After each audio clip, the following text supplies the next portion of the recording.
up, Lean Lifers? Nick Ehrlich here with the Lean Life Revolution, and today, for Q&A Wednesday, we're going to go over the 3 best exercises that exist, period, in the world. The definitive list. I'm going to give you the 3 things. Now, people ask me all the time, what are the best exercises to gain muscle? What are the best exercises to lose fat? What are the best exercises for your core?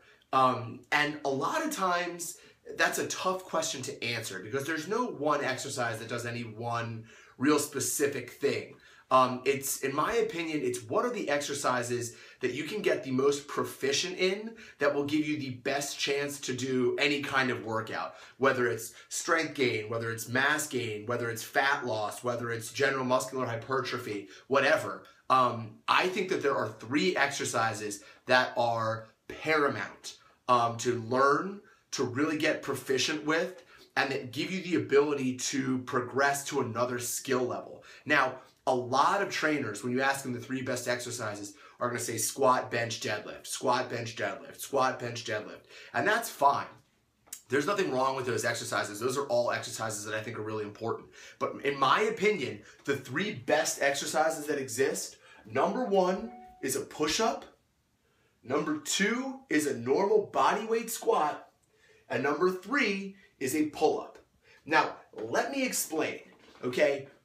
In my opinion, one of the most important things to do is to get good at moving your own body weight in a smooth, functional, pain-free capacity. Now, let's take a push-up, for example. A lot of guys will say bench press is a really important exercise. And it is, don't get me wrong. Bench press is an exercise I do all the time.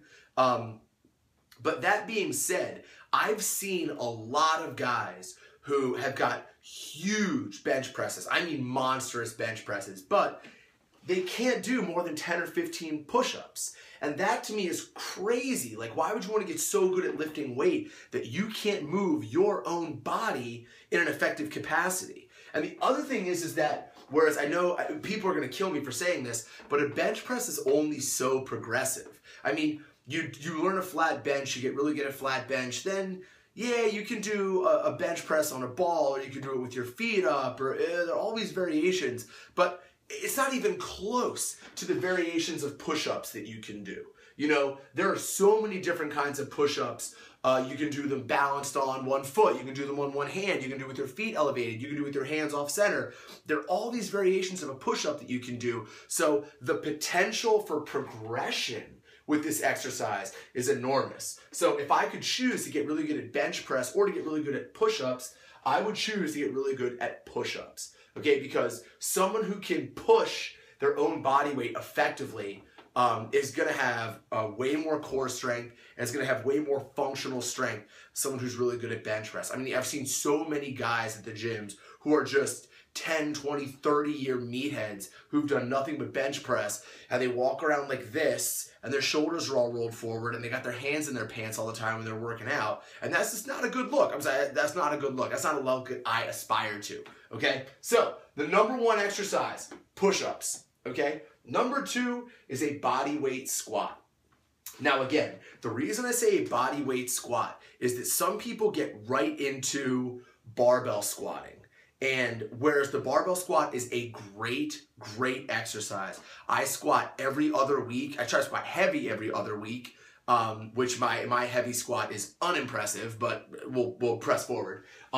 A body weight squat is way more important to be proficient with for the same reason that I would take a push-up over a bench press, okay? When you can squat your own body weight, when you have got a technical body weight squat, it is so easy to then elevate the difficulty of that exercise. Again, you get really good at a barbell squat, sure, you can increase the weight, but it's hard to go too many places with that other than just getting heavier. Now, with a body weight squat, you can add a weight to a high goblet squat, you can put a weight on your back and do a barbell squat, you can hold a weight in one hand, you can do a suitcase squat, you can add a box and add a jumping element to it, you can do it on a BOSU or a balance board and add a balance element to it. So learning a body weight squat gives you, again, all this potential to grow on that exercise and to progress that exercise. And once again, it gets you good at moving your own body weight. You know, look at some of these guys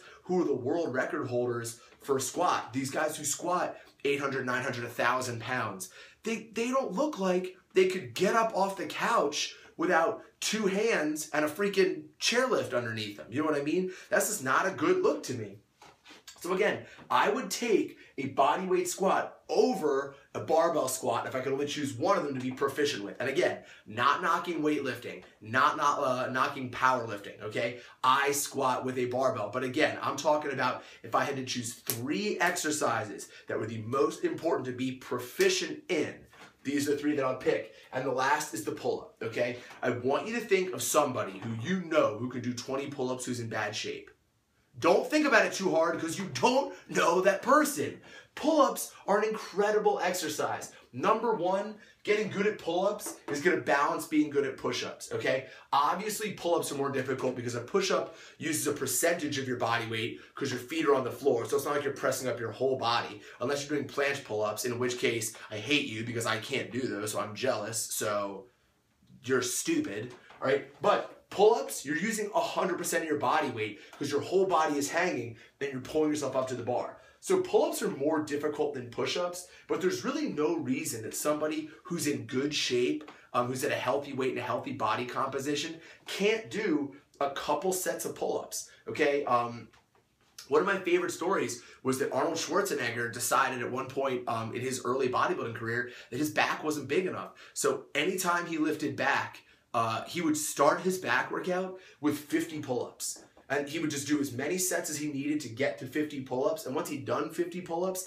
he would then start his back work, his bent rows, his deadlifts, his dumbbell rows. But it was like getting the pull-ups thing down was what, in his mind, elevated his posterior chain and his back training. And I think pull-ups are super important. And again, I choose a pull-up because once you're good at pull-ups, there are so many variations you can do. You can go palms forward, you can go palms neutral, you can go palms facing you for a chin-up. You can go with an off-grip pull-up. You can go with learning one-handed or variations of one-handed pull-ups. And you can even work into things like muscle-ups or some of this nutty crap that you see like playground guys working out doing. So again, a bodyweight push-up, a bodyweight squat, and a pull-up, in my opinion, are the 3 best exercises that every exerciser should start getting good at. When you are learning exercises, it's important to think, how does this progress? Because even if you're not at a spot right now that you can do a couple sets of 8 pull-ups,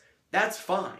Because if you get started working towards that, you're going to be there at some point. And then you're going to be knocking out pull-ups in a way that's like reasonably lackadaisical because you can get really good at them. And then you want to think about these exercises in terms of, once I get to that point where I am proficient, how can I make it more difficult? How can I make it more challenging?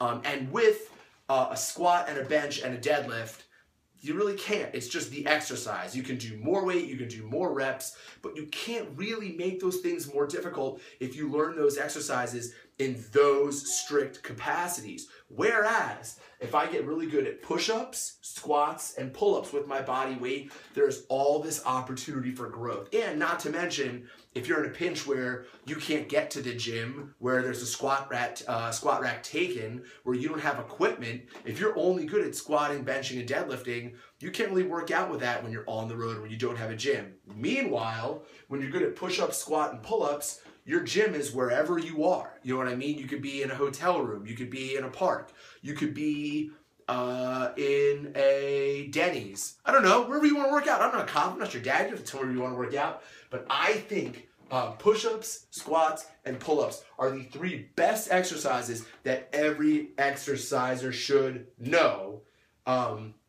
So there you go. That's Q&A Wednesday. Questions answered. If you got problems, send them to me. They don't have to be about exercise. You want me to help you with your marriage? Want me to help you with a problem you have with the guy in the cubicle next to you who smells terrible? Let me know. Let's deal with it. I want to thank you for checking us out. I want to thank you for joining the revolution. We'll see you right back here.